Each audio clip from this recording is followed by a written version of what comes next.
सगळ्यांचं अगदी मनापासून स्वागत करते। आजचा दिवस तुम्हाला खूप छान आनंदात जाओ, तुमच्या मनातील सर्व चांगल्या इच्छा स्वामी महाराज पूर्ण करत हीच स्वामींची चरणी प्रार्थना करते आणि आजच्या या सुंदरशा ब्लॉगला सुरुवात सुद्धा करते। तू कर जय बाप्पा, जय बाप्पा। आणि हा ब्लॉग 31 तारखेचा आहे, तर तुम्ही 1 तारखेला बघणार, तर आपलं कदाचित नाव तोपर्यंत चेंज झालेलं असेल। आज संध्याकाळी मी नाव चेंज करेल, म्हणजे मग 1 तारखेला ते तुम्हाला अर्णव सँडभोरच्या जागी मी आणि बरंच काही असं दिसेल।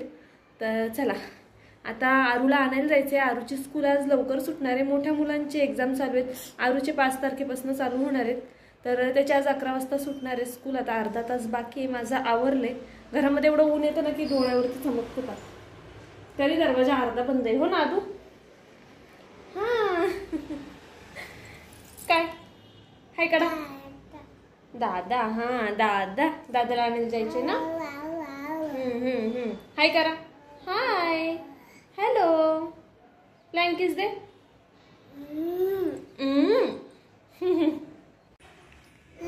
हा काय, कोण आहे,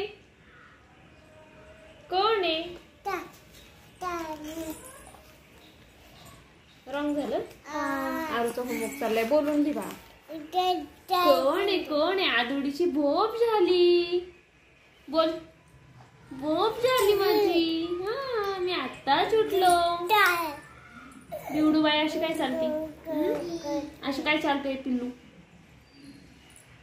कुठे चालला? वर बसायचं, वर बसायचं आदूला। आज कोण येणार आहे, कोण येणार आहे, कोण येणार आहे सांग बरं? आई, आई मम्मी येणार आहे आता, थोड्या वेळाने येईल। आता 1 वाजले ते। आज येणार आहे, मग उद्या जाणार परत, मग नाही लवकर यायची। आईचं काम होतं म्हणून गेली रे आई। चला आरूचं चाललाय अभ्यास, आता त्याचा अभ्यास झाला की मग थोडस झोपणार, कारण की विश्रांती पण गरजेची आहे। आणि मग काय करायचे पड उठल्यावर? आई येणार आणि आरूला खाऊ देणार मी झोपत उठल्यावर।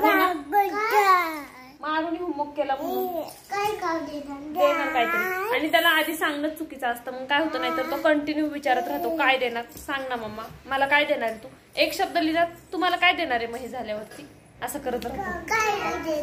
सांगणार हे सगळं लिहून झालं ना, मग बोलून लिही, मोठ्याने बोलून लिही, मग मी तुला देणार आहे। आरूचे पण एक्झाम आले ते आता जवळ, 5 तारखेला त्याचे एक्झाम आहेत। प्रदीपचा आता फोन आलेला, तर काळूबाईला जायचं म्हणून म्हणत होता, पण ह्या पोरांना पण बरं नाही वाटत आहे, आणि बघू त्यातनं पण यांना विचारून। तिकडे जास्त थंडी असते ना, मग असं वाटतं रिस्क नको, एका दिवसासाठी जायचं आणि परत आजारी पडला तर। बघू आता कसं काय ठरेल तसं सांगेल, हो ना। कारण की मी बरेच वर्ष झालं काळूबाईला गेली नाहीये। दादा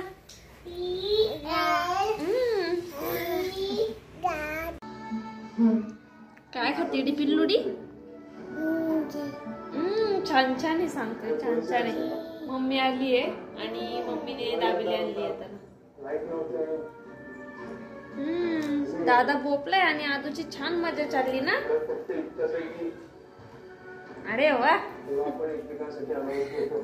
त्याला जेवण नाही गेलं आणि दाबेली कशी जाते बघा, हो ना। असं आवडतं ना आदूला, हा पिल्लू? यम्मी। चला मम्मी आत्ताच आली आहे आणि आरू झोपलाय, मी पण झोपले होते, आदुडी पण झोपलेली, पण आदू आता उठला मग, आणि आरू झोपलाय अजून। आरूचा अभ्यास अर्धा झालाय आणि बाकीचा इथे राहिले। ग्लास मधलं पी, ते ठेव, आता कसं पीत होता तसं पी, ते ठेवा, हे प्या। हा गुड बॉय, हे प्या, पी।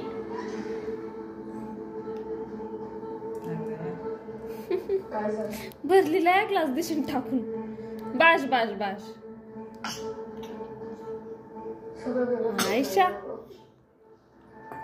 दड आता, आदूची दाबेली कितीतरी वेळ झालं चालली। कशी आहे सांग? छान छान, तू कर छान छान कर। इथं अद्वैत आहे ना, झोपून असा माती खात असतो, त्यातली बोटं घालून घालून काढत असतो। तर आज मी त्याला पाहिलं, कारण की त्याच्या तोंडात नेहमी माती असते, तो कुठून खातो ते समजत नसायचं. आज कळलं इथूनच खातो. त्याचं ना गपचूप काम चाललंय, त्याच्यामध्ये बोटं घालतो आणि तिथनं माती काढून खातो. त्याला वाटतं कोणाचं लक्षच नाहीये माझ्याकडं.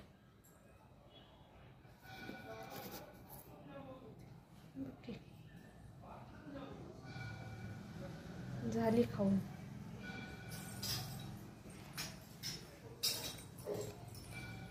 अगदी झटपट गाजराच्या हलव्याची रेसिपी दाखवते. मम्मी करते ही रेसिपी.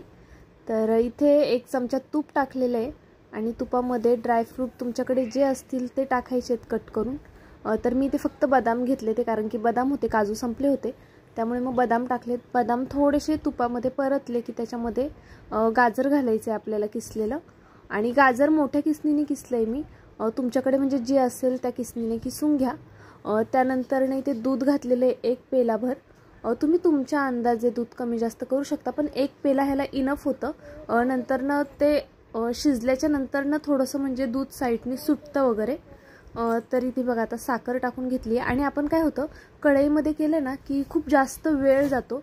तर वेळेची बचत करण्यासाठी कुकर हा बेस्ट ऑप्शन आहे. आणि एकच शिट्टी घ्यायची, जास्त शिट्टी घ्यायची पण गरज नाही आहे. एका शिट्टीमध्ये परफेक्ट शिजतो आपला हलवा. कारण की बहुतेक व्हिडिओमध्ये मी पण पाहिलं होतं की 5 शिट्ट्या घेतात, 6 शिट्ट्या घेतात. खरंच याची काही गरज नसते, एका शिट्टीमध्ये खूप व्यवस्थित शिजतो.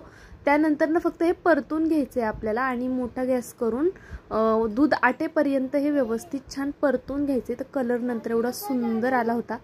हलव्याची शॉर्टकट रेसिपी, अगदी झटकीपट, शॉर्टकट नाही म्हणता येणार, झटकीपट रेसिपी कशी वाटली नक्की सांगा. तर आता जिरं निवडतीये मी. आणि अशी छोटी मोठी कामं जेव्हा वेळ असेल तेव्हा करून घ्यावीत. आणि आता वेळ म्हणजे आज मम्मीने स्वयंपाक केलाय, काय म्हणतात त्याला, गाजराचा हलवा आणि वरमफळ मम्मी करणार आहे. ह्या रेसिपी दोन्ही सुद्धा मम्मीच्या चॅनलवरती दिसतील तुम्हाला. आणि गाजराच्या हलव्याची मी थोडक्यात रेसिपी आपल्या ह्याच्यावर पण अपलोड केली आहे आत्ताच्या ह्या ब्लॉगमध्ये. तर ठीक आहे, चला आता जिरं निवडून घेते आणि मग जेवण वगैरे करायचंय. हे आल्याच्या नंतरच जेवण करणार. मम्मी चालली आता दुकानामध्ये काहीतरी आणायचंय तिला म्हणून. अद्वैत झोपलाय, आरू खेळतोय आणि हे अजून आलेले नाही आहेत. आता वाजलेत 9. तर ठीक आहे, चला मग आजचा ब्लॉग मी इथेच संपवते. आजचा ब्लॉग कसा वाटला हे मला कमेंट करून सांगायला विसरू नका. नवीन असाल तर सबस्क्राईब करा आणि व्हिडिओला जर आत्तापर्यंत लाईक केलं नसेल तर लाईक सुद्धा नक्की करा. आणि माझा व्हिडिओ संपूर्ण पाहिल्याबद्दल खरंच तुमचे खूप मनापासून धन्यवाद. व्हिडिओ कसे वाटतात हे कमेंट करून नक्की सांगत जा. तुमच्या छान छान कमेंट वाचायला मला फार जास्त आवडतात. तर चला, उद्या एक छानसा व्हिडिओ घेऊन पुन्हा हजर राहीन. तोपर्यंत बाय.